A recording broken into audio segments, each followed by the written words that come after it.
Jadi Nagarjuna itu adalah seorang filsuf di India, filsuf Buddhis ya, filsuf Buddhis Mahayana yang mengemukakan, beliau terkenal oleh Madhya Makanya, jadi ajaran jalan tengah. Eh, paling ininya teks paling utamanya adalah Mula Madhyamaka Ka Ika. Yang akan dipakai untuk presentasi kali ini adalah bab 1 dari Mula Madhyamaka. Jadi langsung pertama bahwa ini jadi Pratyaya Pratamang Prakaranang. Jadi maksudnya kayak bahasa Indonesia kita kalau di Sanskrit itu kayak Pratamang. Pratamang ya pertama. Jadi Prakaranang itu risalah atau tritis kalau bahasa Indonesia. Jadi Prataya Pariksa. Periksa itu seperti ya kayak bahasa Indonesia ya periksa, maksudnya analisis. Jadi Prataya itu kondisi. Jadi risalah pertama analisis mengenai kondisi itu maksudnya bab pertama dari buku ini Mula Madhyamaka Karika. Jadi nah di bab pertamanya itu Acarya Nagarjuna itu bilang bahwa bukan dari dirinya sendiri. Nak suatu napi parato, maksudnya parato itu dari yang lain. Kalau suatu dari diri sendiri. Dua bayang itu dua, maksudnya bukan pula dari keduanya. Terus na pa hetu taha. Jadi maksudnya bukan pula dari tiada penyebab. Na itu tidak. Jadi, nah maksudnya itu bukan dari, jadi dianalisa dengan tetralema atau Catuskoti bahwa apapun yang muncul ini itu kan dari dirinya sendiri, bukan dari diri sendiri, dari yang lain, atau dari diri sendiri dan yang lain, atau bukan dari diri sendiri dan tidak yang lain. Jadi tetralema, cuma 4 itu kemungkinannya. Nah, itu eh, dianalisa pertama jadi oleh diri sendiri ya, oleh Nagarjuna itu ditolak semua. Jadi suatu efek itu tidak bisa dihasilkan dari diri sendiri ternyata, dari sebab tidak bisa dihasilkan dari yang lain juga. Tidak dihasilkan dari keduanya,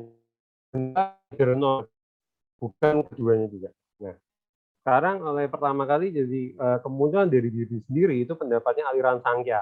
Nah, Sangkya ini contoh yang Sangkya itu jadi kalau di tradisi di filsafat timur itu kan Hindu itu kan istilah untuk orang dari barat yang atau Persia bilang bahwa ajaran dari India jadi dibagi dua, Astika dan Nastika lah. Kalau Nastika jadi Naasti itu maksudnya tidak mengakui beda, itu ada Buddha, Jain, Charvaka. Kalau yang Astika itu ada Sangkya ini, lalu Yoga, Purwa Mimangsa, Utara Mimangsa, sama Nyaya Vaisesika, ada 6. Jadi Saddarsan. Nah, ini Sangkya ini salah satu yang paling kuno jadi mengakui Weda tapi paling kuno Sangkya. Nah, menurut Sangkya bahwa kemunculan diri yang disebut sesuatu efek itu munculnya efek akibat dan sebab itu esensinya yaitu di sebabnya itu sendiri. Contoh yang mereka berikan itu ya ini benih biji, kalau bahasa sanskrikatnya biji. Itu biji itu adalah sebab sekaligus akibat. Jadi tunas itu sesungguhnya ya biji sama aja. Jadi sebab dan akibat itu ada satu di dalam sebab. Makanya disebut kausasi tapi dari diri sendiri. Lalu contoh kedua adalah yogurt dan susu itu sesungguhnya satu. Jadi efek itu secara potensi ada di sebab. Jadi bukan hal yang berbeda. Swa kausasi, swa. Jadi swa kan sendiri. Itu menurut Sangya. Nah, pertama kali dalam mengulas Mula Madhyamika Karika itu secara tradisi itu memang perlu dari komentarnya itu Madhyamaka Watara. Madhyamaka Watara itu Madhyamaka itu artinya ya sama Madhyamaka aliran jalan tengah Watara. Jadi masuk ke dalam aliran Madhyamaka. Ini kitab yang dibuat oleh Chandrakirti. Nah, bagi setelah diulas oleh Chandrakirti bahwa disebut ke kausasi dari penyebab dari efek, tapi swakausasi atau swato itu maksudnya penyebab dari diri sendiri itu tidak mungkin karena ada beberapa argumennya. Contoh, tidak ada tujuan bagi sesuatu yang telah muncul kan kalau akibat itu benar-benar sudah ada nanti untuk muncul kan sudah muncul. Jadi sebenarnya redundan. Lalu tidak ada waktu untuk akibat itu untuk muncul karena dan tanpa akhir. Jadi biji ya akan terus jadi biji juga. Sebab ya kalau benar-benar sebab dan akibat itu satu, jadi ya sebab itu akan menghasilkan sebab itu sendiri, benar-benar tidak bisa dibedakan. Jadi ya biji akan terus jadi tidak tunas untuk muncul. Nah kalau ciri sebab dan akibat itu jadi tidak bisa dibedakan yang argumen ketiga. Jadi kan sebab dan akibat dikatakan satu dari diri sendiri. Sebab dan akibat adalah satu. Jadi tidak ada kalau benar-benar satu ya tidak bisa kita bedakan kalau benar-benar identik. Jadi biji dan tunas ya sama. Kenyataan kan tidak. Lalu sebab dan akibat itu sama sekaligus berbeda. Kita bisa melihat biji sekaligus tunas. Padahal kan kita bisa bedakan ini biji lalu jadi tunas. Nah, argumennya oleh Sangkya itu bilang begini bahwa kalau bukan biji, misalnya bukan biji padi, bukan biji padi, ya kami apapun ya tidak akan jadi beras, ya harus biji padi. Maka mereka tetap punya pendapat bahwa swakausasi ini oleh Sangkya. Lalu, nah sekarang yang lainnya, jadi bahwa sebab dan akibat itu berbeda. Dalam artian dalam Madhyamika itu adalah yang diserang adalah pandangan inheren. Jadi ada suatu inti inheren. Jadi kalau tadi swakausasi itu ada sesuatu yang benar-benar inti yang itu dalam suatu benda itu ada suatu atom atau suatu inheren. Nah, ini yang disebut yang lain juga maksudnya adalah benar-benar berbeda secara independen. Ada hubungan, benar independen. Nah, jadi menurut ini pakai contohnya adalah ayah dan anak. Ayah dan anak kan beda. Ayah bisa ada tanpa anak, tapi anak tidak bisa ada tanpa ayah. Maksudnya anak kandung ya. Jadi asimetrik. Jadi berbeda secara inheren menurut yang menganggap ini. Jadi ini pandangannya dari aliran filsafat selain Sangkya, misalnya Vaibhashika. Jadi Buddhis kan ada aliran-aliran lain. Ini salah satu yang jadi atomisme yang realis. Jadi benar dia mengakui adanya satu atom itu berbeda dari benda-benda lain gitu misalnya. Nah, contoh jadi kalau suatu sebab dan akibat itu benar-benar berbeda secara inheren, secara independen, maka menurut di dalam Madhyamaka Watara ini dikatakan bahwa berarti gelap itu dapat muncul dari api. Kan misalnya kan benar-benar beda. Misalnya api bisa muncul dari air. Padahal kan gini, bahan misalnya batu bara, kayu bara itu kan sebab dari api. Nah, tapi menurut mereka bahwa kayu bakar dan api itu benar-benar dua hal yang berbeda. Nah, sekarang air dan api itu kan juga dua-dua hal yang berbeda. Berarti harusnya kalau benar-benar sama-sama berbeda, benar-benar tidak ada hubungan sama sekali, harusnya ya dari air bisa muncul api. Itu yang dimaksud. Atau kalau dari api bisa muncul kegelapan, atau dari api muncul air gitu.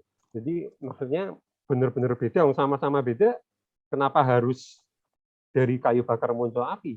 Kenapa tidak dari air dan api? Jadi itu yang tidak bisa dijelaskan oleh yang menganut efek dari yang lain. Nah, sama Dr. Reno. Ini slide-nya tampaknya belum jalan. Oh, nah. Atau kalau begini kelihatan ya? Maaf. Nah, sekarang jalan. Oke. Oh, tadi sampai mana ini ya? Di kami sih masih slide 1, Dr. Reno tadi. Dari tadi. Iya. Oh, iya. Ya ini tadi ya. Langsung aja. Oke. Jadi yang tadi yang dari sini ya, yang bukan dari sini ini suatu napi parato ini. Lalu ini contohnya biji dan tunas, lalu yogurt, lalu ya ini yang tadi sudah. Lalu yang ini jadi argumen yang kedua bahwa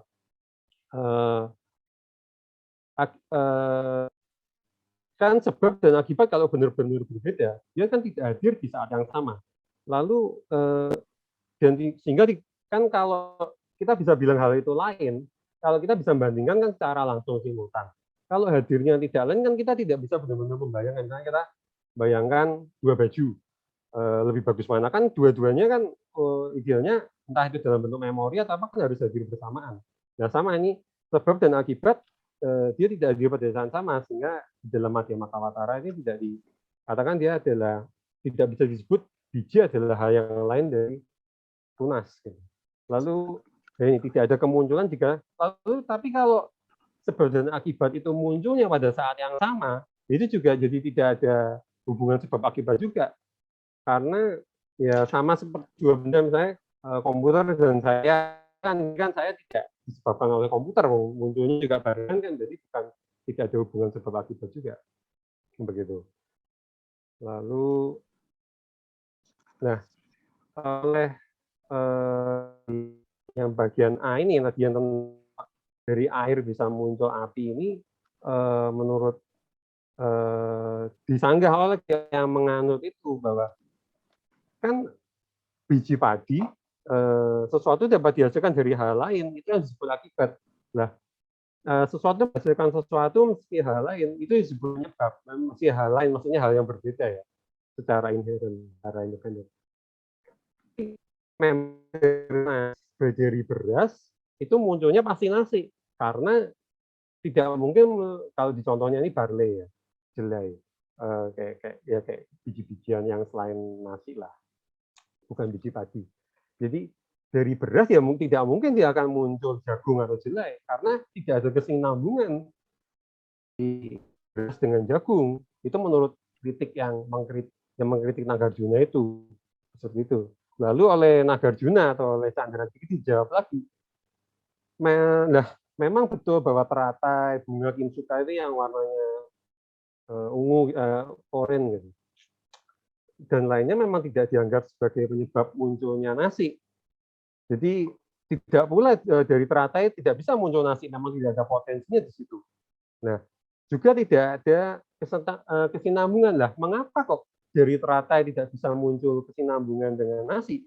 Karena hal itu hal lain lah. Otomatis orang yang bilang kesinambungan tadi itu juga sesungguhnya dia melakukan argumen yang sirkuler bahwa itu hanya yang beda, dia tidak bisa menjelaskan apa itu beda. Kalau benar maksudnya beda dalam artian independen ya. Kan padahal kan sesuatu itu beda harus ada hal lainnya disebut beda. Kalau dia sendiri kan tidak beda. Begitu. Itu jawaban dari Candrakirti. Lalu jika sesuatu disebut penyebab dari munculnya suatu hal lain, akibat dan sebab berbeda, benar-benar berbeda, tidak ada hubungan, maka pertanyaannya apakah akibat dari penyebab itu ada? Nah, kalau akibatnya sudah ada akibatnya sudah ada, jadi simultan ada. Nah, untuk apa akibat itu dimunculkan? Sudah ada dari awal. Jadi kan tidak mungkin. Lalu yang kedua kemungkinannya apakah akibat dari penyebab itu tidak ada? Nah, kalau akibat itu ternyata tidak ada, bagaimana sesuatu misalnya A disebut sebab, B akibat. Nah, kalau B-nya ternyata tidak pernah muncul, jadi A juga tidak bisa disebut sebagai penyebab. Sama seperti anak, tidak ada anak, tidak bisa disebut ayah orang lain itu. Lalu yang kemungkinan ketiga, apakah akibat dari penyebab itu ada dan tidak ada? Nah, kalau semuanya sudah ditolak, ada dan tidak, digabung pun juga tidak akan jadi ada dan tidak ada. Kalau akibat dari penyebab itu tidak ada dan lalu apakah yang keempat akibat itu tidak ada dan bukan tidak ada, itu juga tidak mungkin karena benar-benar sudah di luar ini semua, berarti juga tidak ada. Itu jadi seperti itu kalian di Candrakirti. Lalu Catwaraha ini 4, jadi Prajaya, jadi ada 4 kondisi. Hetu jadi hetu penyebab, hetu itu penyebab, alambana itu pendukung.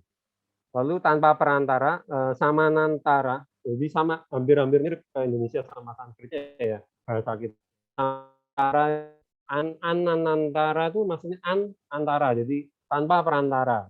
Lalu dominan itu adipati ini. Tadwaifam dipateang, itu dipateang, itu dipecah jadi adipati. Adipati pradaya. Pancama, ini Pancamaha itu tidak ada kondisi kelima, cuma 4. Ini menurut tradisi filsafat timur cuma 4 ini. Nah, seperti kita bilang lampu di ruangan ini menyala, mengapa lampu di ruangan ini menyala? Hanya menurut jawaban dari Hetu, kondisi yang penyebab, ya karena saya menekan di ruangan ini. Kalau bisa juga dijawab karena lampunya nggak rusak, ada kabel listrik lampu, ada arus listrik, sehingga nyala lampunya. Itu kondisi yang ada di alam banyak. Kalau bisa juga dijawab ya karena ada emisi foton yang dia sampai ke sel batang atau sel kerucut di mata, retina, lalu dikonversi jadi sinyal listrik, lalu disalurkan ke otak melalui nervus opticus dan seterusnya, itu disebut kondisi tanpa perantara. Jadi benar-benar kondisi kecil-kecil yang benar-benar ini, yang benar-benar tanpa perantara. Lalu yang kondisi misalnya kenapa kok ya supaya kita dapat melihat, makanya kenapa ruangan ini lah ya sama kayak kalau di Yunani kan ada kausa, mungkin agak beda ya, kausa efisien, terus ada kausa final ya. Ini mungkin kausa final yang lebih mirip kondisi dominan. Yang tapi sini nggak ada kausa formal. Kausa material juga nggak ada. Nah, lalu ini nahi swabhawa, jadi nahi itu nggak ada. Jadi esensi benda itu tidak di kondisi manapun. Jika tidak ada esensi diri sendiri, maka tidak ada pula esensi yang lain. Jadi maksudnya ya kalau esensi benda itu tidak kan kita bilang sebut ada yang lain, itu kan harus minimal 2 benda. Nah kalau di diri sendiri itu tidak ada, maka bisa bilang juga ada esensi lain. Yang lain itu butuh konsep adanya yang bukan yang lain. Jadi mereka saling interdependent, bukan independen tapi interdependent. Jadi kalau tidak ada di kondisi diri sendiri, ya maka tidak ada di kondisi lain. Ini yang ayat ketiga ya tadi. Lalu yang keempat, nah kriya. Ini kriya na pradaya wati. Na pradaya ya kriya. Kriya itu maksudnya kekuatan, bisa terjemahkannya itu kekuatan untuk bertindak. Kriya itu kekuatan untuk bertindak. Daya penyebab, kalau kekuatan untuk bertindak itu tidak memiliki kondisi, jadi ini penjelasannya ini. Penyebab itu dipercaya bahwa, misalnya kenapa kok biji beras itu bisa menghasilkan nasi? Karena ada power dari suatu kekuatan daya penyebab bisa menyebabkan jagung, bisa menyebabkan beras, bisa menyebabkan nasi. Yang kekuatan itu tidak dimiliki oleh biji jagung. Itu yang bagi penganutnya itu. Nah, ini jadi Nagarjuna itu membuat karya beliau itu dia mempersiapkan argumen-argumen yang lain, dia sanggah. Nah, salah satunya adalah daya penyebab ini sendiri. Jadi kalau misalnya sebab untuk menjadi akibat itu butuh suatu hubungan, butuh suatu daya penyebab. Nah, daya penyebab ini sendiri itu kan sebuah fenomena. Apakah dia mempunyai kondisi? Kalau ini bahasa Sanskritnya anawasta. Anawasta itu tidak, awasta itu dasar. Maksudnya tidak ada dasarnya. Jadi infinite regress. Jadi kalau daya penyebab itu tidak punya, jika daya penyebabnya itu punya kondisi, lah kondisi untuk menghasilkan daya penyebab itu apakah dia juga punya daya penyebab? Nah, daya penyebabnya itu nanti apakah juga terdiri dari harus bisa dihasilkan dari kondisi? Nah, kondisinya apakah juga nanti punya daya penyebab? Nanti tidak akan selesai. Jadi infinite regress, anawasta. Nah, tapi kemungkinan kedua, jika daya penyebab itu tidak punya kondisi, jadi sebab dan akibat kan di tengah-tengahnya daya penyebab. Nah, daya penyebabnya sendiri itu tidak ada, dia munculnya begitu aja, tidak ada penyebabnya lagi. Nah, itu kan jadi dia sendiri tidak terjelaskan dengan prinsip sebab akibat yang pertamanya begitu dipertahankan ya. Nah, itu jadi kesusahannya. Jadi daya penyebab pun itu tidak, menurut Nagarjuna juga tidak ada. Nah, nah sekarang yang menarik, kalau memang hukum sebab akibat kausalitas itu tidak ada, ini utpanadyate pratitye maniti ini. Nah, jadi maksudnya kalau hukum sebab dan akibat itu tidak ada, bagaimana mungkin kenapa selama ini kita menemuinya beras kita nanam ya jadi nasi, nggak pernah jadi jagung kan? Atau air nggak pernah muncul api. Mengapa? Katanya di hukum sebab akibat kan menurut Nagarjuna kan tidak ada. Berarti tidak ada koneksinya, tidak ada gaya penyebabnya. Oleh Nagarjuna dijawab gini, ya kita hanya bilang ini adalah akibat dari sebab ini, ya hanya karena kita mengamati dari ini muncul itu, sehingga ini disebut kondisi atau disebut sebab. Nah, selama itu tidak muncul dari ini, maksudnya selama yang kita sebut akibat itu tidak muncul dari sebab, ya kita pasti nggak mungkin bilang itu kondisi, hanya sesimpel itu. Jadi kita penalaran bahwa sebab akibat, cause and effect, itu hanyalah hasil kesimpulan kita dari penalaran induktif. Nah, kalau di zaman modern kan bilangnya hanya induktif, bukan deduktif, bukan a priori. Jadi kita tidak, kalau orang zaman dulu, biji beras, dia melihat biji beras tadi tidak akan punya pikiran, wah ini besok jadi nasi. Kan dia coba trial dan error, jadinya nasi. Jadi dia bukan a priori. Jadi yang disebut juga oleh di India juga bilangnya bahwa itu hanya sesimpel dari ini karena muncul itu. Begitu yang itu tidak muncul dari ini, ya itu tidak. Ya kalau di John Stuart Mill kan ada 5 metode untuk kausasi juga ya mirip-mirip, hanya mengolah ini ya. Ya itu mirip kalau di Wittgenstein itu memang Nagarjuna agak mirip bahwa menurut Wittgenstein bahwa yang disebut ketahayulan adalah kita mempercayai adanya causal nexus.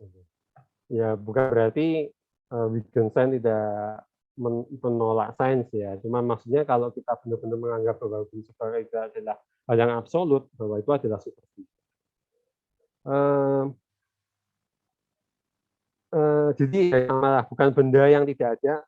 Naiva sat itu satu sat itu maksudnya ada, kalau asat itu tidak ada. Jadi bukan benda yang tidak ada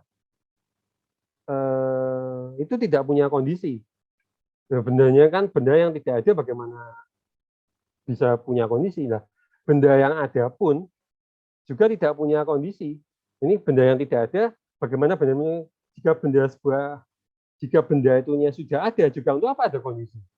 Jadi kalau benda itu ada, kita tidak pernah lihat kausasi ini di kehidupan sehari-hari aja, kita tidak pernah lihat. Itu hanya cara kita untuk memaknai kejadian dari ini, setelah ini timbul itu. Hanya itu aja. Jadi benda yang tidak ada, nggak ada kondisinya. Tapi benda yang sudah ada, kalau benar-benar sudah ada, ya kita untuk apa ada kondisi gitu.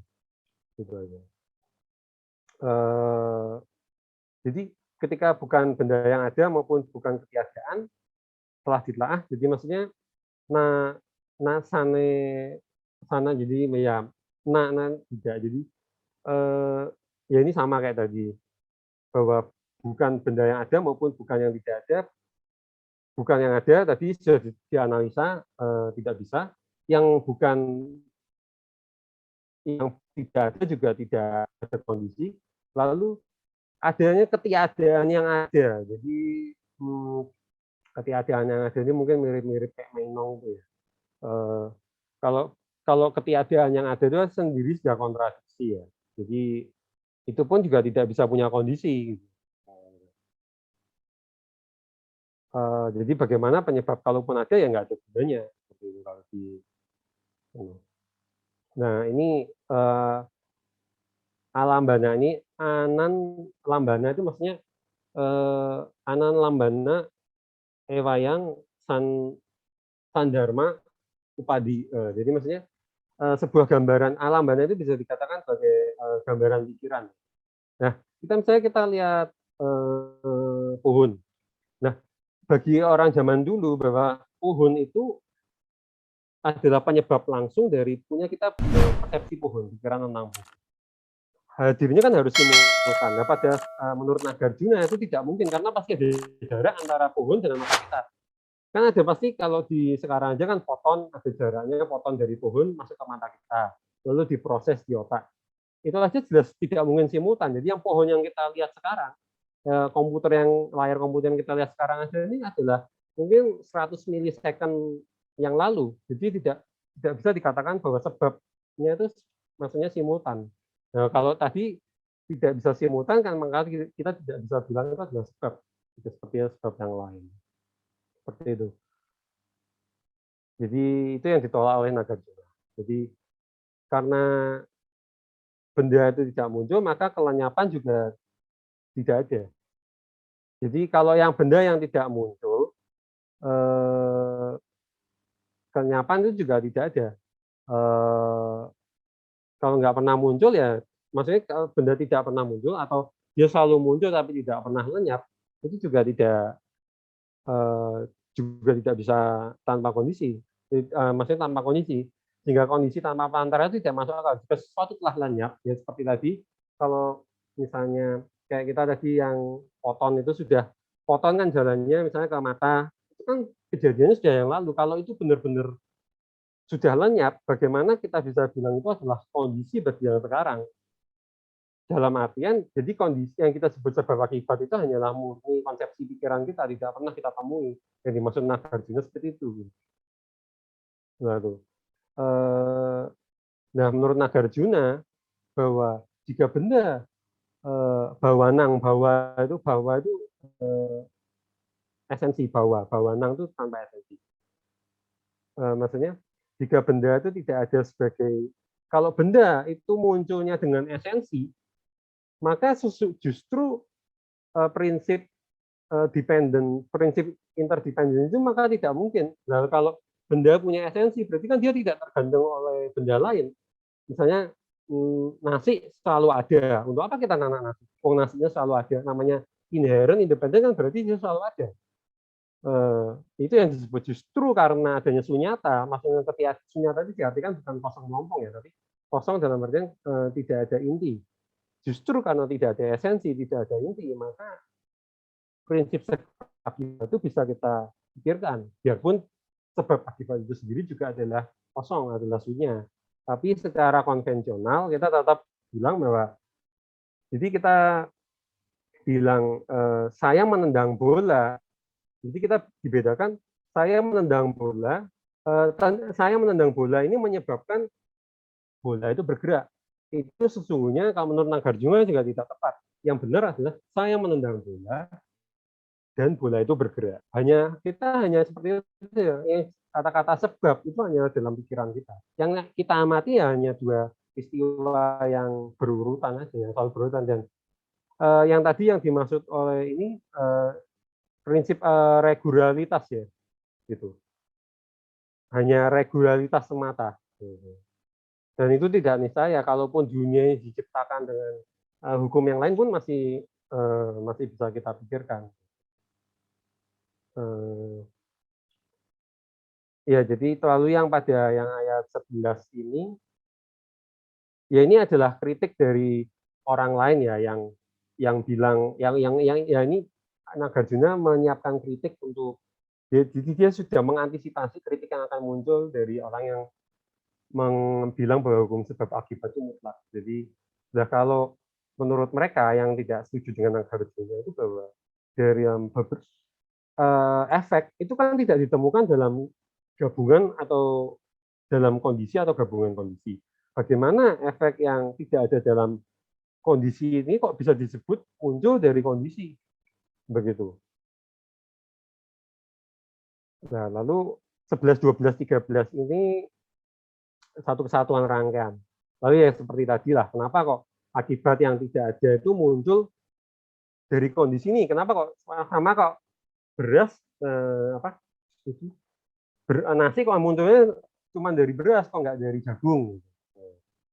Orang yang tidak setuju bilang seperti itu. Lalu yang keempat, yang ketiga juga, nah efek sendiri itu kan dari kondisi. Nah, kondisi itu sendiri tidak punya esensi. Bagaimana mungkin? Jadi orang yang mau mencoba menyanggah Nagarjuna ini menganggap dari sesuatu yang tidak ada, bagaimana bisa muncul efek gitu.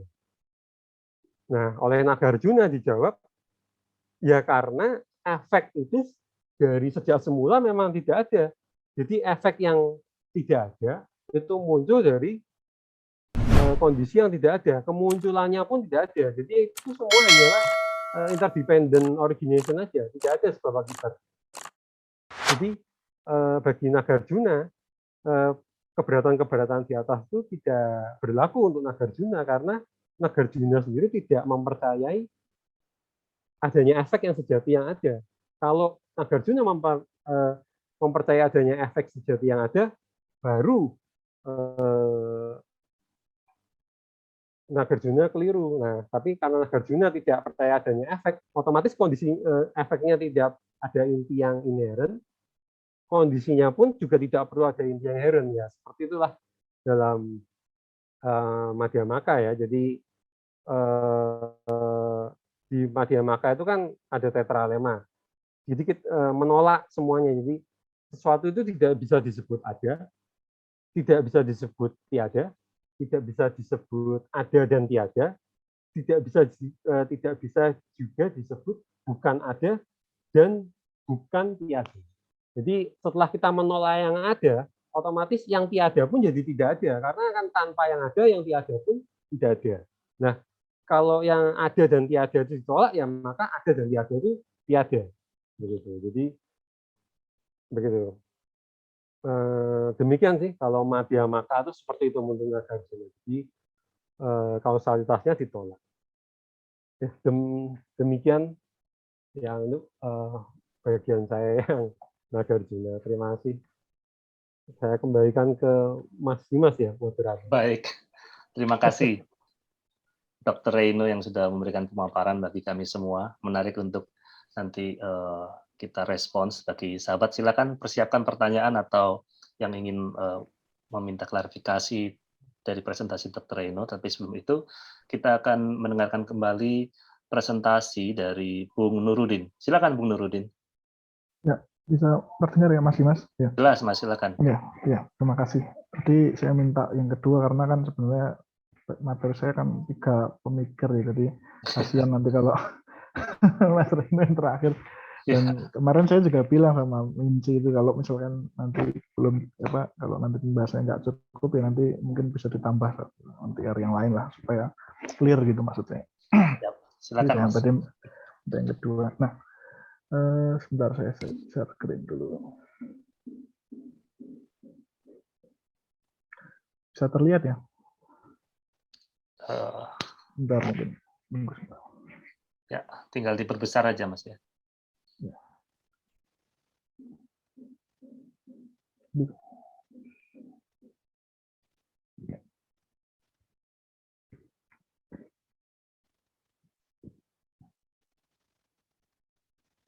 Bisa terlihat ya? Ya, silakan Mas. Ya. Terima kasih tadi rekan saya Dr. Reino sudah memberikan penjelasan. Mungkin ini saya sedikit memberikan ilustrasi saja. Tadi saya sempat mencatat beberapa hal menarik ya dari presentasinya Dr. Reino tadi. Intinya kritik kausalitas ini semuanya nanti akan mempertanyakan bahwa apa yang kita lihat, apa yang kita yakini dengan mata ini, indera itu menipu gitu loh. Tidak sebagaimana yang kita lihat. Tadi Dr. Reino menyebutkan tentang soal kritik dari Nagarjuna yang kemudian juga merespon filsafat-filsafat yang lain yang berkembang. Nanti di sini juga akan saya paparkan bahwa semua pemikir itu juga merespon sistem pemikiran filsafat lain yang berkembang. Nah, kenapa ini gambarnya saya munculkan paling awal? Ini kan gambar orang melihat langit. Jadi kalau kita mengandalkan panca indera kita akan melihat itu bintang. Tapi sains modern misalkan mengatakan bahwa itu bukan bintang, itu pancaran aja tentang bintang. Sementara apa di balik itu kita nggak tahu, kan itu bayangan di masa lalu sebenarnya. Sampai kita baru sekarang, tapi kita nggak tahu yang di sana itu sebenarnya apa.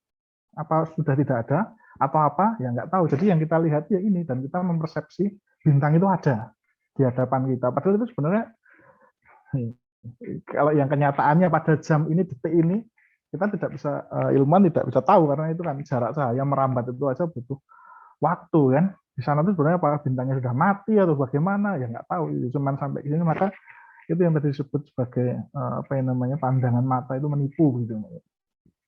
Nah, kita akan masuk ke ini kausalitas. Saya sebenarnya ini juga gara-gara diskusi di chat aja dan kemudian diminta dipresentasikan, jadi ya akhirnya menemukan waktu sekarang. Terus sebenarnya poin diskusi ini pertama saya akan bahas tentang kritik kausalitas,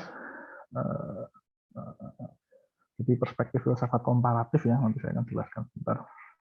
Yang kedua kita akan kritik Zhuangzi, kemudian kritik Hume, kritik Ghazali, Al-Ghazali, dan persamaan dan perbedaan antara tradisi kritik kausalitas. Saya tidak masukkan Nagarjuna karena saya juga tidak terlalu paham, jadi makanya tadi justru Dr. Rino yang banyak memaparkan soal itu. Nah, kita masuk ke sini. Jadi kira-kira begini, dalam membahas mengenai kritik kausalitas, jadi presentasi ini diinspirasi oleh pendekatan yang dipakai oleh Toshihiko Isutsu, jadi seorang filosof modern Jepang ya, dalam konteks melakukan kajian perbandingan mengenai sistem pemikiran filsafat yang tidak memiliki hubungan historis. Jadi baik Nagarjuna, Zhuangzi, Hume, dan Ghazali itu jaraknya jauh sekali dan kita tidak bisa menetapkan satu sama lain itu saling mempengaruhi. Tapi kok mirip di dalam hal ini, maka itu kemudian yang disebut sebagai kajian perbandingan. Nah, salah dalam ini saya tadi diinspirasi dari Toshihiko Isutsu. Isutsu sendiri dalam studinya yang terkenal tentang Sufisme dan Taoisme membandingkan pemikiran Ibnu Arabi dan Zhuangzi dengan memakai kerangka kajian perbandingan. Jadi Ibnu Arabi dan Zhuangzi juga nggak pernah ketemu gitu kan, tapi dia ingin melihat persamaannya. Dan Isutsu menukil dari Henry Kobang, itu seorang filosof di dalam barat. Dia dulunya Heideggerian, tapi kemudian dia berpaling ke filsafat yang lebih mistik ya. Dan menyebut kajian semacam ini sebagai bentuk dari dialog metahistoris atau transhistoris. Dan bagaimana Isutsu, kajian semacam ini diawali dengan memaparkan berbagai pandangan filosofis yang dianut masing-masing pemikir, karena tadi dia punya coraknya masing-masing. Tadi misalkan Nagarjuna itu adalah dia melakukan counter terhadap filsafat-filsafat yang berkembang di India saat itu ya. Jadi misalkan ada atomisme dan lain-lain itu semacam itu. Dan kemudian baru diupayakan upaya perbandingan. Nah, perbandingan ini bukan dalam arti apa-apa, cuma sebagai refleksi saja untuk memahami berbagai tradisi yang berbeda tersebut. Jadi ini sebuah dialog antar peradaban kira-kira kan. Nah, tadi juga sudah dijelaskan Dr. Rino tentang kausalitas itu apa sih? Yang paling pokok dari situ adalah kepercayaan adanya objek itu punya esensi yang membedakan dengan objek yang lain. Kita bisa mengatakan bolpen ini berbeda dengan pensil karena apa? Karena bolpen itu punya esensi yang berbeda dengan pensil. Maka kita nggak akan menyebut, kalau ada yang nyebut misalkan ini pensil ya berarti akan dibodoh-bodohkan. Wah, matamu mungkin biru atau gimana, akan semacam itu. Jadi ada yang membedakan ini, ada propertisnya. Ya, dan setiap objek itu memiliki propertis yang berbeda-beda, kira-kira semacam itu. Itu asumsi dasarnya semacam itu tadi kita jelaskan. Jadi misalkan kita ambil contoh yang mudah aja, seperti misalkan ada garam, ada gula, ada ini merica ya. Itu punya esensinya masing-masing. Jadi misalkan kalau garam itu ya asin, gula itu manis, terus kemudian merica itu ya pedas. Nggak mungkin kalau esensinya itu sama, kemudian nggak bisa dibedakan gitu kan. Kalau misalkan garam tiba-tiba jadi manis ya bukan garam kan gitu kan, orang membedakannya semacam itu. Nah kemudian tadi misalkan paling gampangnya ini karena ya contohnya kayak makanan itu. Jadi misalkan garam tadi membuat misalkan makanan sini asin ya kan. Kalau dikasih gula ya jadi manis semua. Kalau dikasih merica ya pedas, ibaratnya gitu. Itu punya pengaruh. Karena tadi punya properties dan punya pengaruh semacam ini.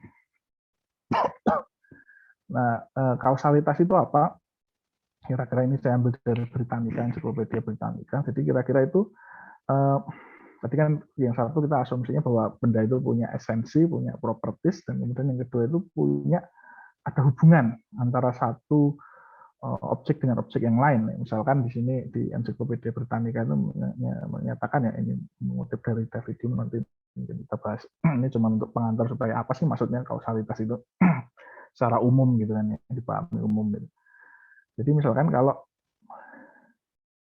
api menyebabkan asapnya, kita berarti bahwa X itu dihubung-hubungkan dengan Y kan gitu. Jadi kalau kita lihat asap ya, kita langsung berpikir kita akan menarik asap itu mesti dari api. Nggak mungkin asap kemudian mengeluarkan api loh, malah kebalik gitu kan.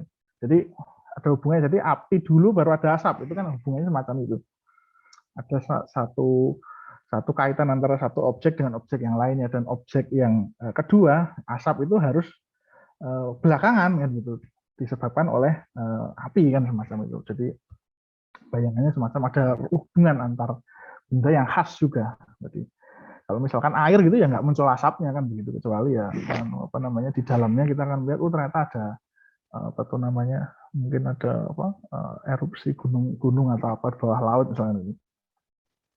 Seperti ini juga api kemudian juga punya punya esensi membakar. Kalau tadi kan gula misalkan manis, kalau ini membakar yang lain kebakar kan.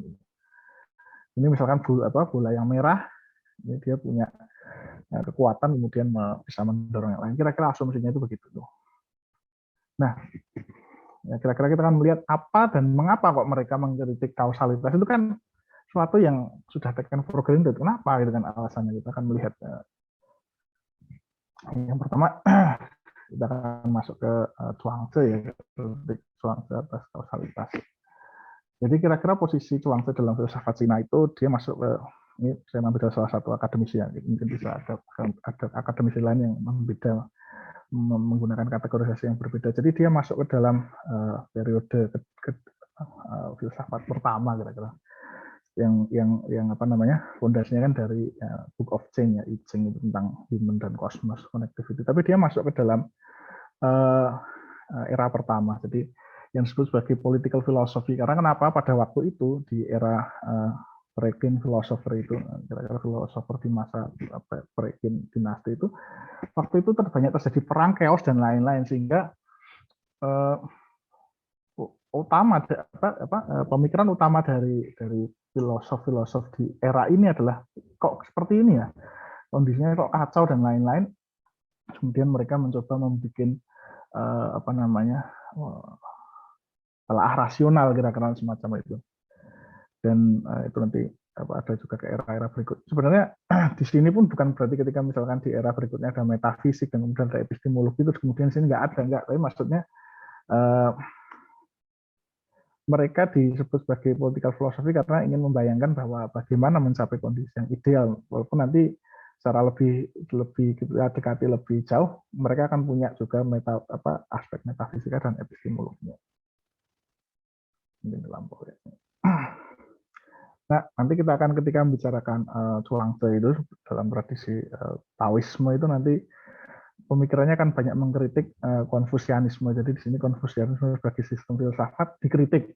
Sebagaimana tadi juga apa namanya di dalam konteks Nagarjuna tadi, atomisme India dikritik semacam itu. Nah,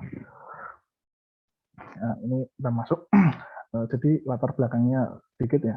Jadi Zhuangzi itu adalah filosof dalam tradisi Taoisme. Taoisme itu kalau menurut Henry Maspero itu dibedakan menjadi dua, yaitu the school of the way atau Tao Chia dan the teaching of Tao atau Tao Chiao. Jadi itu beda bagi membedakan antara sistem filsafat dan agama. Jadi kalau yang dimaksud dengan school of the way, maksudnya school apa namanya, tradisi jalan kan, Tao itu kan jalan. Itu maksudnya adalah tradisi filsafat yang dua tokoh kuncinya adalah Laozi dan Zhuangzi. Tapi kemudian di era berikutnya ada yang kemudian disebut sebagai the teaching of Tao. Jadi apa namanya di sini Tao si Laozi itu kemudian dia dijadikan figur sentral, dikultuskan, bahkan mungkin maksudnya dituhankan begitu. Kemudian dia menjadi agama. Agama disebut sebagai, menurut Henry Maspero itu menggunakan istilah popular religious movement atau Taoism Church ya. Gereja Tao gitu kan. Dengan tokoh sentral itu namanya Zhang Daoling. Waktu itu dia kayak tabib gitu kan. Jadi dia mempopulerkan penyembuhan yang ampuh gitu bagi rakyat gitu kan.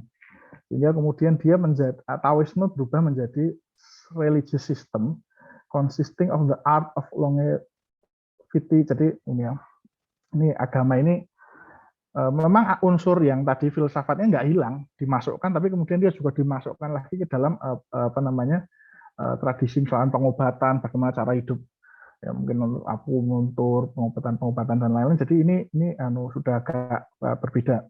Jadi kalau yang dimaksud itu adalah periode pertama sebelum dia menjadi religious movement. Nah, siapakah Zhuangzi? Jadi kira-kira dia adalah filosof Cina yang hidup di sekitar pertengahan abad keempat sebelum Masehi, dan pemikirannya dilandasi oleh ajaran Laozi. Walaupun juga sebagian sarjana seperti misalkan yang Zhongguo itu menyatakan bahwa Zhuangzi justru menginspirasi penulisan Tao Te Ching, jadi malah kebalik.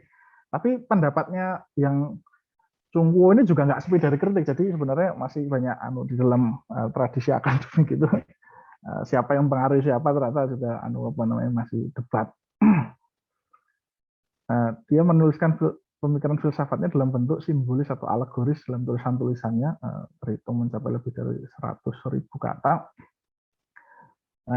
Isutsu sebagai pengkaji Taoisme juga mengatakan perbedaan mendasar antara Laozi dan Zhuangzi adalah pada titik tolak filsafatnya, di mana Laozi bercorak ontologis, sementara Zhuangzi bercorak epistemologis. Jadi nanti Laozi berusaha menjelaskan bagaimana dinamika gerak sang mutlak menjadi yang tunggal, yang kemudian bagaimana yang tunggal berkembang jadi 2, 3, dan 3 menjadi 10.000 benda. Nah, sementara nanti Zhuangzi ingin membalik, jadi melihat bagaimana kemungkinan manusia itu bisa bergerak dari alam kemajemukan ke balik, ke mana ke tunggal lagi dan kemudian ke yang mutlak. Jadi bagaimana kalau dia geraknya itu linear gitu, dia akan balik, return. Sebenarnya Laozi juga membahas itu, tapi dia nggak terlalu epistemologi. Zhuangzi yang ingin mempersoalkan itu. Jadi kira-kira kalau karyanya itu bisa dibagi menjadi tiga bagian ya. Ada yang disebut sebagai inner chapter, ada yang disebut sebagai outer chapter, dan ada yang disebut sebagai, ini sebenarnya kalau ini complete writing itu semuanya masuk ya. Ada miscellaneous ya, chapter ya, jadi serba-serbi. Jadi ini pun secara akademisi mengatakan bahwa sebenarnya karya yang paling isinya, maksudnya orisinil dia sendiri yang nulis itu yang ini, paling enggak ini, dan kemudian yang ini, kemudian yang di sini sama yang di sini itu banyak tulisannya mungkin ditulis muridnya dan lain-lain, sehingga kadang-kadang harus dibedakan ini sebenarnya tulisan yang Zhuangzi sendiri dan tafsiran itu yang mana gitu kan. Jadi kira-kira nanti banyak merujuk yang di sini, walaupun yang sini tentu juga dipakai. Nah, kita akan tadi kritik kausalitas itu sebenarnya adalah kritik terhadap esensialisme konfusianisme. Jadi dalam bayangan Zhuangzi, di sini dia akan melihat bahwa ada kelemahan dalam filsafat konfusianisme, dan kemudian dia melakukan filsafatnya dibangun atas kritik gitu maksudnya gitu. Jadi kira-kira ada yang disebut sebagai Confucian Theory of Meaning, jadi tentang teori makna dari Confucius. Jadi Confucius itu ini kalau katanya Zhuangzi, jadi objek itu ada plurality of object ya. Jadi ya tadi ada gula, ada garam, ada macam-macam tadi. Jadi ada plurality banyak sekali. Nah, objek itu dapat dipilah jadi ada 2 dimensinya. Yang pertama ada esensinya atau quiddity. Yang ini adalah objective reality. Jadi kita melihat tadi bentuknya, ya misalkan ini bolpen, ini kita melihat bentuk fisik begini, itu esensinya. Tapi kemudian ada juga dimensi lain, yaitu penamaan ini, benda ini namanya bolpen. Gitu kan. Nah, menurut Confucius, jadi kalau di sini ini objektif. Kalau di sini ini konstruksi sosial. Nama itu konstruksi sosial. Tapi ketika nama itu, walaupun nama itu arbitrary, kita yang menamakan, misalkan kita namakan sesuatu itu kuda, kita namakan sesuatu itu kucing, kita namakan sesuatu itu apa gitu kan, itu kan kita yang menamakan. Tapi ketika sudah dinamai, maka dia menjadi mutlak, dia menjadi statis, jadi dia menjadi, ya itu sudah merepresentasikan, itu cuma nama saja kok, semacam itu. Jadi kalau dalam kita komparasikan dengan pemikiran Barat modern tentang bahasa ini, ada siapa itu namanya yang signified itu siapa itu Ferdinand de Saussure. ya, Saussure. Jadi seperti itu, seperti Ferdinand de Saussure. Kalau kita ingin melihat lebih mudahnya, ya seperti ini. Jadi ada berbagai macam objek, ada kucing, kita bisa membedakan. Ini kan namanya, ini benda ini kan nggak ada namanya, kita yang namakan. Kalau dalam bahasa Cina apa, dalam bahasa Inggris cat, itu kan, dalam bahasa Indonesia kucing, itu kan, ini dog, ini dalam bahasa Indonesia anjing, itu kan, ada kelinci, rabbit, itu kan, kita yang namain gitu kan. Tapi itu menjadi stabil begitu kan. Ada pohon, ada bunga, ada tanaman jenis tertentu, kita yang namain. Nah, apa yang menjadi poin dari kenapa Konfusius mengembangkan teori of meaning-nya tadi? Karena begini, menurut Konfusius tadi kan saya katakan itu yang tadi penting. Dia itu adalah bagian dari filosof politik. Ya. Jadi menurut Konfusius yang terjadi adalah seperti ini. Ini perkataannya. The coup has no longer corner. Can such a thing be a kuku itu semacam kalau dalam bahasa Inggrisnya goblet ya. Jadi kayak cawan. Cawan itu tapi cawan untuk kayak upacara agama gitu, itu ada bentuknya yang khas gitu loh. Nah, menurut Konfusianisme yang terjadi di masanya itu bisa digambarkan, diilustrasikan seperti itu. Coup has no longer corner. Can such a thing be a coup?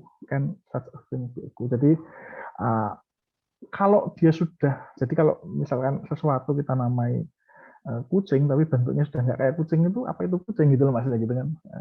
Kalau misalkan bolpen sudah nggak kayak bolpen, masih bolpen. Itu inti dari sebenarnya adalah kenapa dia membangun teori itu. Jadi yang dia maksudkan seperti ini. Jadi antara nama dengan esensi itu sudah nggak nyambung. Dia ingin melakukan kritik sosial sebenarnya waktu itu. Jadi misalkan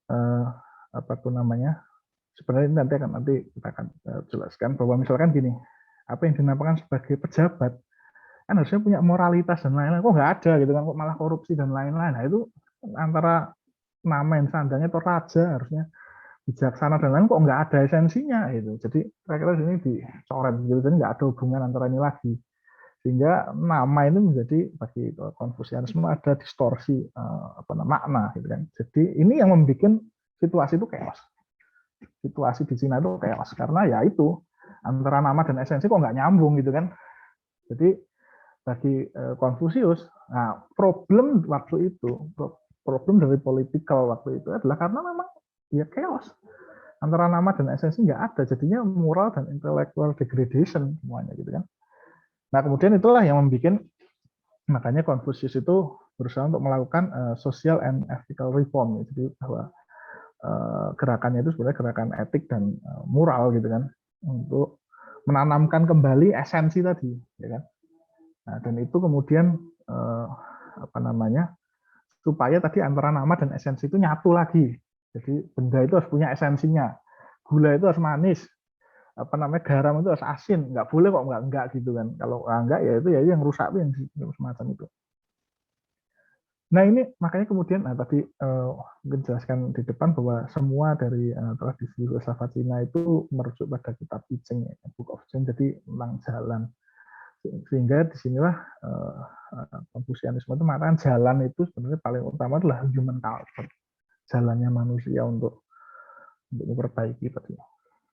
Nah misalkan ini kita ilustrasi aja, apa kayak gini ya pemimpin itu ya.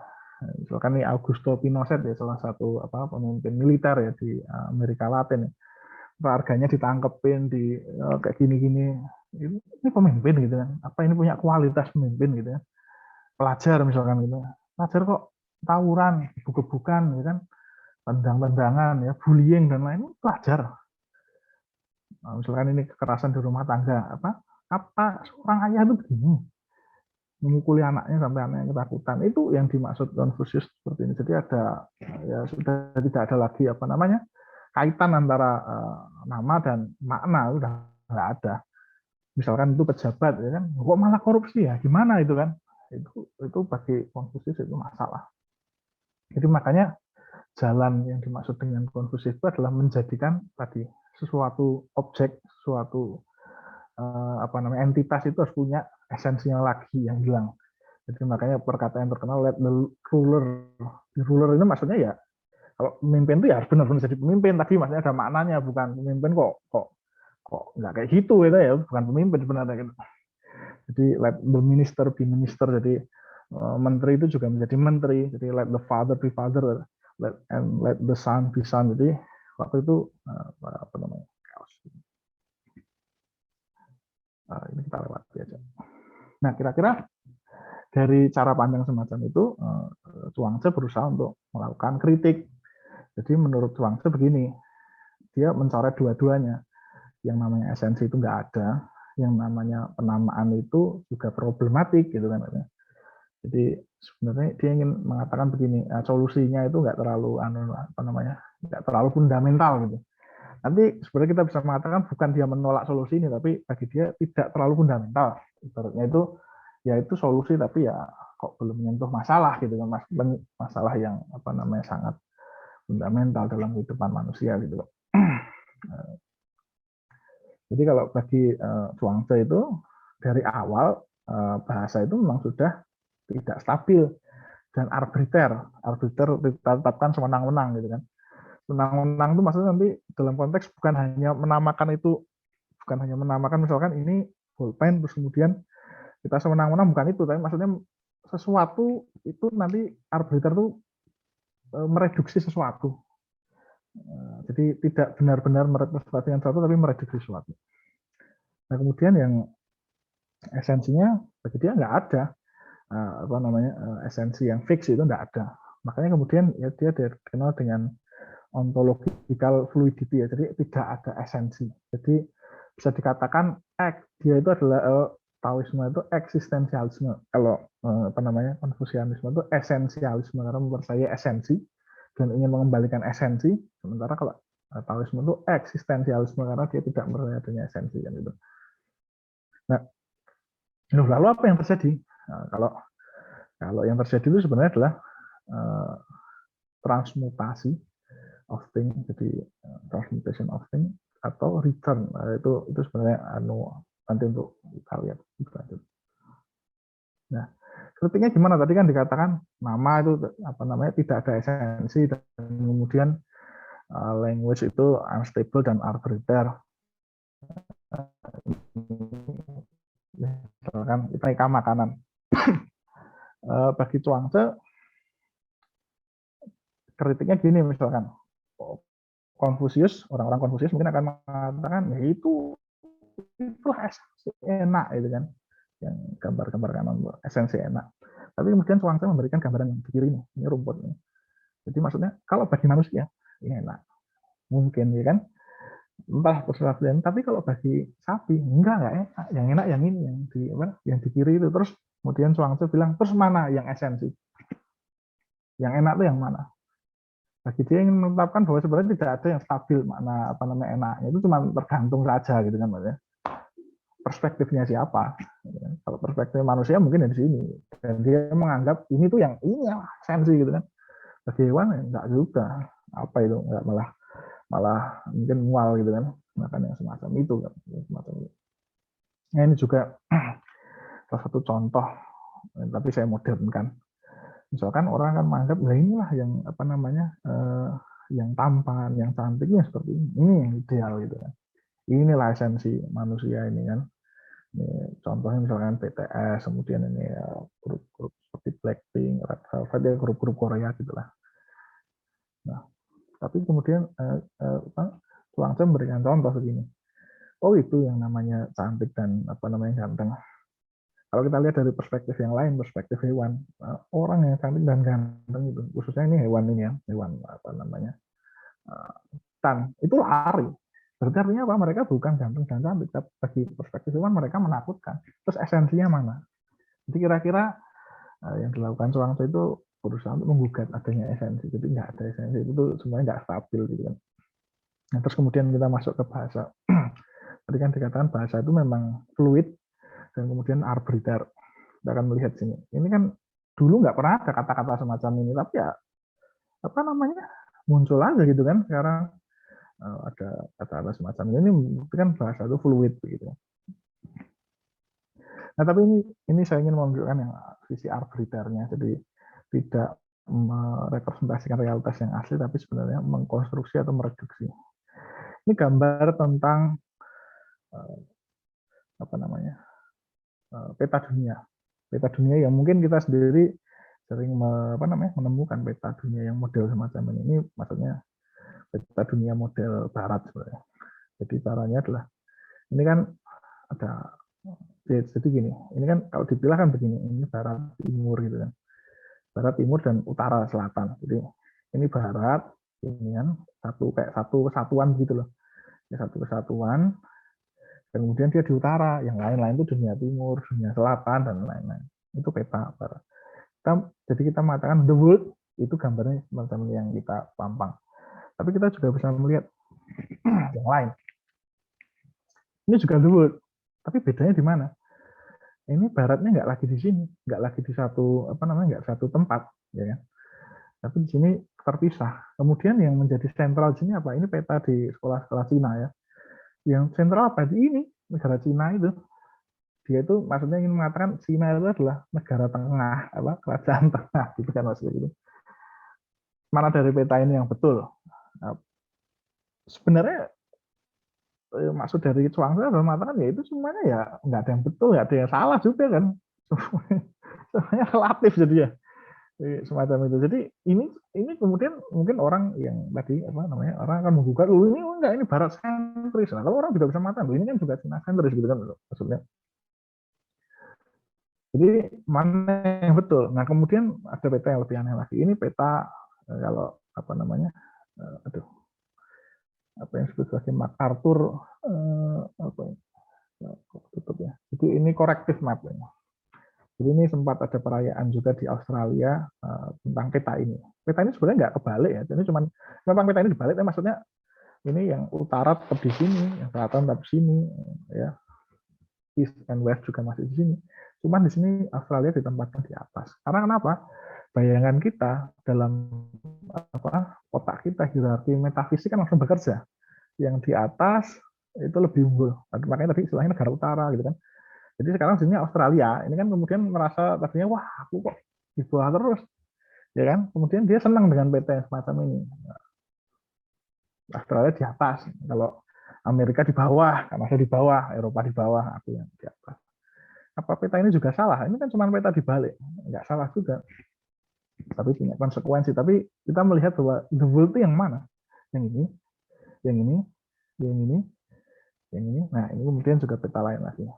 Di sini kutub selatan itu di atas juga.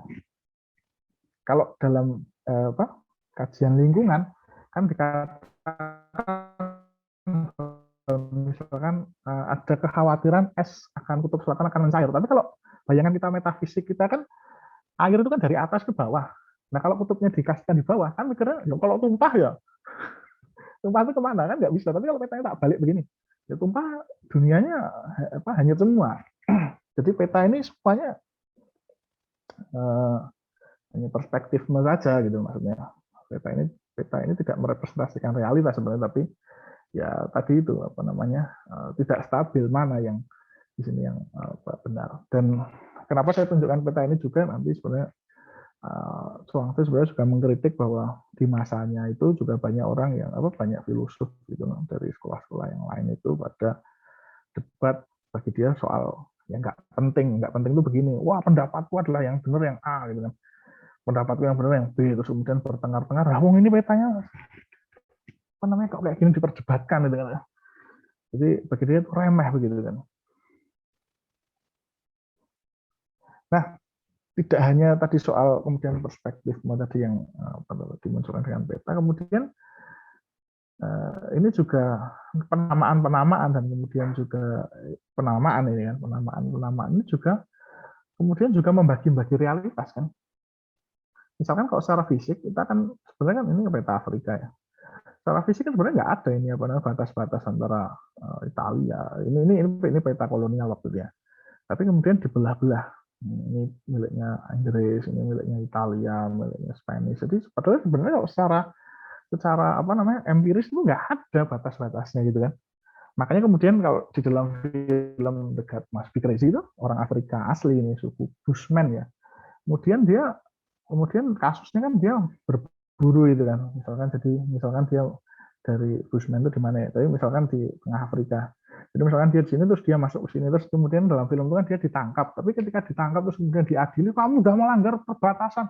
Wah, apa ya enggak? Jadi memang secara realitas itu mana nggak ada kelihatan apa-apa dan lain-lain. Tapi itu apa ya namanya bahasa punya fungsi untuk mengkotak-kotakkan realitas itu yang juga tidak disukai oleh Chuang-Tzu. Jadi bahwa sebenarnya bukan soal realitasnya yang beda-beda begitu, kita aja yang menama-namainya secara semena-mena, kira-kira kan begitu. Realitasnya kan nyambung-nyambung aja. Antara ini sama ini mana bedanya apa? Di sini sama ini nggak ada gitu. Bahkan kita juga bisa melihat pada laut ya. Di laut kan dinama-namai juga. Tapi apakah laut itu sebenarnya terkotak-kotak atau terhubung? Misalkan kita bisa melihat dalam peta yang lain, misalkan peta sampah. Ini lebih jelas. Misalkan tadi kan, oh ya saya kan buang di laut India ya kan, bukan di laut Antartika. Jadi ini cuma terkotak sini ya enggak. Kalau kita lihat di dalam peta ini apa dari satelit itu ternyata ya bisa nyebar kemana-mana. Jadi nggak ada batas gitu loh. Ini yang ingin sebenarnya ingin ditekankan apa oleh Chuang-Tzu untuk mengkritik kembali cara berpikir kita, cara melihat dan cara berpikir gitu kan. Yang kemudian oh ini kayaknya sudah stabil, ini bener nih kan itu nggak kayak gitu itu. Nah bahkan yang lebih radikal dia mengkritik dirinya sendiri itu maksudnya kita itu kan menganggap kita kalau di dalam apa namanya filsafat baru kan kita tuh subjek, yang lain objek kan begitu. Nah ini kira-kira Chuang-Tzu ingin mengkritik apa iya kita subjek itu beda dengan objek yang lain. Kira-kira kalau ada ini dalam kartun ya apa dalam di komik kan ya. Jadi kira-kira dia tidur itu dia mimpi ya. Mimpi jadi kupu-kupu gitu kan. Kupu terbang gitu kan. Kemudian dia melihat dirinya sendiri loh. Kemudian dia berpikir sebenarnya aku itu adalah kupu-kupu yang bermimpi jadi orang atau orang yang bermimpi jadi kupu-kupu. Sebenarnya di sini sedang bermaksud untuk apa? Melumerkan batasan-batasan kita itu sebenarnya apa? Yang disebut sebagai subjek manusia itu apa sih bedanya dengan yang lain? Terus kemudian dia menggunakan contoh paling gampang, mimpi kita bisa berubah menjadi kupu-kupu dan kemudian kita yang mana ya sebenarnya kita itu apa ya? Nah, kemudian maka di sini kan tulisannya kan begini. Maybe Chuang-Tzu was a butterfly and maybe the butterfly was Chuang-Tzu. Jadi batasannya udah nggak jelas lagi ini yang mana ini. Ini juga ini. Nah, ini. Apakah Chuang-Tzu yang bermimpi dia adalah kupu-kupu atau kupu-kupu yang bermimpi bahwa dia adalah Chuang-Tzu yang mana kan itu sebenarnya mengaduk-aduk kembali pandangan batas-batas antara objek dan subjek. Nah, yang menarik juga begini, karena dia adalah kritik terhadap Konfusianisme itu, tapi yang lucu di dalam buku-bukunya Chuang-Tzu itu Konfusianisme itu dimasukkan sebagai tokoh fiktif kira-kira kan begitu di dalam tulisan-tulisannya itu dan itu sebagai penganut Tao gitu kan. Jadi begitu. Jadi ini kira-kira perkataannya Konfusius tapi di dalam ceritanya Chuang-Tzu. Jadi Konfusius berkata begini, mereka true men itu maksudnya orang-orang yang sudah tercerahkan itu adalah mereka yang bisa freely wander beyond the boundaries. Jadi mereka sudah nggak ada di batas-batas tadi boundaries tadi objek subjek kemudian tadi berbagai nama tadi itu sudah nggak ada beyond itu. While men like myself are those who wander freely only within the boundaries. Jadi di sini sebenarnya Chuang-Tzu ingin mengatakan Konfusius itu sedang mengakui dirinya sendiri gitu kan bahwa kalau saya itu bukan true man, saya itu hanya orang-orang yang bisa jalan-jalan di dalam boundaries itu. Jadi maksudnya di sini Chuang-Tzu sedang mengatakan Konfusius itu nggak salah, tapi dia adalah orang yang melihat di dalam boundaries. Orang-orang yang maksudnya teori yang dia memang cocok untuk orang-orang pada umumnya yang memang mengandalkan indera penglihatan, panca indera. Sementara ada sebenarnya di balik itu ada orang-orang yang bisa beyond the boundaries. Ini sebenarnya intinya dia ingin mengatakan itu beyond the boundaries itu maksudnya dia bisa melihat realitas tidak lagi yang hanya sekedar yang ternampak tadi, kemudian dia wah ini berarti ada apa namanya, ada batas-batas dan lain-lain. Nah, seperti tadi mungkin sudah dijelaskan Mas Reino bahwa kalau batas-batas hilang, esensi hilang, maka kausalitas menjadi tidak bermakna. Karena kenapa? Tadi benda itu harus punya esensi dulu, dan kemudian dia punya potensialitas untuk mempengaruhi yang lain. Kalau dia dicoret-coret semuanya dan kemudian nggak ada batasnya antara A dan B dan C dan D dan E itu kemudian nggak bisa ditetapkan, mana yang mempengaruhi yang mana nggak bisa, kan begitu. Jadi sebenarnya di sini tersirat penolakan terhadap kausalitas gitu kan. Tidak ada kausalitas kan semacam itu. Nah, ini penjelasan lebih lanjut. Jadi yang tentang beyond the boundaries tadi, jadi kira-kira Laozi itu punya konsep of return. Jadi inilah maksudnya melampaui dari kausalitas di sini. Melampaui konsep of return itu bisa dimaknakan dua, yaitu return to the opposite atau circular meaning. Jadi A bisa menjadi B, B bisa menjadi A bisa menjadi B, bisa menjadi C, bisa menjadi, jadi dia bisa berputar gitu ya. Kalau kausalitas kan tidak sirkular, jadi dia muter. Atau yang lebih dalam lagi bisa return to the pre-phenomenal stage. Gambarannya seperti ini. Ini gambaran yang kita akan masuk gambaran yang pertama dulu. Jadi return to the opposite atau circular movement itu jadi kira-kira mungkin gambarannya paling gampang begini. Jadi ya itu dengan itu cuman nggak ada bedanya, itu cuman kayak event aja. Ya, apa namanya, bukan suatu yang punya esensi, tapi cuman event, tahu cuman muter begitu kan. Nah, dan sebenarnya mungkin ya ini penafsiran saya saja. Ada puisi dari apa namanya Robert Frost ya, dari salah satu yang terkenal ya, apa namanya, penulis sastra barat ya. Jadi ini tentang mending wall, jadi tembok pembatas. Jadi diceritakan di sini kan dua orang, yang satu mengatakan, ini yang pencerita sini adalah ada orang yang tidak suka apa dinding gitu kan. Tapi itu penjelasannya panjang, tapi sebentar saya ingin cari yang ya. Jadi ada satu, ini dua orang tetangga yang kemudian dipisahkanlah mending wall itu. Jadi kemudian yang satu mengatakan, kenapa sih kita harus apa namanya semacam ini hidup di dalam boundary semacam itu? Kenapa kita nggak itu dihapuskan saja? Tapi kemudian yang tetangganya cuma mengatakan ya cuman he only says good fences make a good neighbor, ya kan? Jadi cuman begitu aja ya, pokoknya ya begitu aja. Jadi ya, ini kan sebenarnya gambaran dua orang, yang satu sudah mikir kenapa sih, sudah mempertanyakan, tapi yang satu ya enggak lah, kenapa ya gini gitu kan Pak ya. Jadi he will not go behind his father saying, and he likes having to thought of it so well. He says again, good fences make a good neighbor. Jadi itu cuma diulang-ulang karena itu sudah ada tradisi, sudah itu tadi kan sudah sangat normal gitu. Jadi ya kenapa harus dihilangkan? Jadi kenapa ya kita hidup gini aja, boundaries itu mungkin semacam itu. Nah, ya kritik kausalitas tadi adalah kembali ke return ke opposite tadi. Sebenarnya salah satunya bagi Zhuangzi itu dia sangat suka dengan konsep kehidupan dan kematian untuk ilustrasinya. Jadi maksudnya begini, kalau kehidupan dan kematian ini agak levelnya agak naik ya, tidak hanya tadi gula menyebabkan manis gitu, tapi ini dalam arti kehidupan dan kematian itu biasanya kan dianggap punya esensi atau punya makna yang berbeda gitu. Sehingga orang itu pada takut mati gitu kan.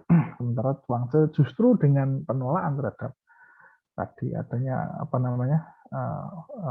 properties, adanya esensi gitu, kemudian antara esensi kehidupan dan kematian kan juga dicoret. Jadi hanya ada kehidupan dan kematian yang sebagai event aja gitu. Maksudnya tidak suatu yang beda begitu.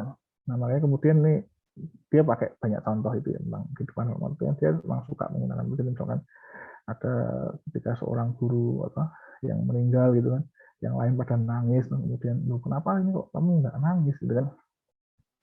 Oh, kematiannya Laozi ya. Jadi yang lain pada nangis, kemudian nangis. Terus kemudian kenapa gitu kan? Harus bersedih, karena itu kan sebenarnya apa ya namanya, tidak bukan suatu yang esensial begitu kan, sehingga dia justru hidup bisa dengan tenang gitu kan. Nah ini kan, by accepting the transformation of nature, jadi sirkular tadi, we free ourselves from the bondage of capricious emotion ya. Jadi karena justru dibatasi semacam itu, kita tuh justru hidupnya sengsara. Jadi kalau dikaitkan dengan politik tadi sebenarnya ya karena kita tidak memahami tadi apa namanya, kita terjebak dalam esensialisme gitu kan, sehingga kita itu ya justru misalkan karena itu dianggap misalkan miskin dan kaya misalkan, itu kan beda itu kan ya, kemudian akhirnya menaklukkan yang lain, mengeksploitasi yang lain, itu gitu kira-kira semacam itu. Jadi bagi dia bukan esensi yang harus ditetapkan, tapi esensi yang harus ditinggalkan gitu. Ini juga semacam ini antara hidup dan mati juga kan, antara ngelihat tengkorak gitu kan di jalan gitu kan, apa namanya, kemudian ya ada pertanyaan semacam ini, are you suffering right now, am I happy right now. Jadi sebenarnya apa ya, antara apakah yang dia sendiri yang hidup itu yang lebih dulu atau lebih kematian, itu kan sebenarnya dia sedang menggoncangkan esensi batas-batas antara kehidupan dan kematian juga, jadi semuanya ditolak. Nah ini kan juga sama. Jadi dengan apa? That is the transformation of thing. Ya, jadi itu hanyalah flow ya, hanya aliran ya. Makanya kemudian air kan sering dipakai cuman aliran gitu. Nggak ada kausalitas, nggak ada batasan-batasan semacam itu. Nah ini juga penolakan terhadap batas-batas kan, bukan begini, bukan N, jadi ya tidak ada limitasi. Tidak ada starting point, tidak ada limitasi. Nah sebenarnya tadi kan kita menjelaskan yang di sini ya, circular movement di sini. Jadi A, B, C, D, F, G ini sebenarnya hanya sirkular saja, tidak ada esensinya dan lain-lain. Tapi di dalam Taoisme tidak hanya membahas soal di sini, bahwa kita melampaui di sini, tapi kita juga ada tentang melampauan itu ke sini. Jadi A pada saat yang sama itu adalah B. Ya kalau sini kan bisa, jadi kan A itu bisa menjadi B, bisa menjadi C begitu kan. C bisa menjadi D, bisa menjadi E, atau F bisa menjadi E, D menjadi C. Tapi kalau sini A itu juga A, B, C, D itu serentak. Gitu kan. Ini level yang lebih tinggi. Jadi apa yang disebut sebagai pre-phenomenal world atau chaotic unity. Jadi semuanya serentak. Ini realitas yang lebih tinggi. Kalau tadi kan sebenarnya sedang menggugat cara pandang kita dalam pandang realitas, dan biasanya kalau dalam kajian-kajian yang disebut sebagai eksistensialisme barat itu sebenarnya sini. Tapi nggak banyak menyentuh sini. Kalau Taoisme dia menyentuh ke pre-phenomenal world. Nah, kita singgung sedikit. Jadi kira-kira begini.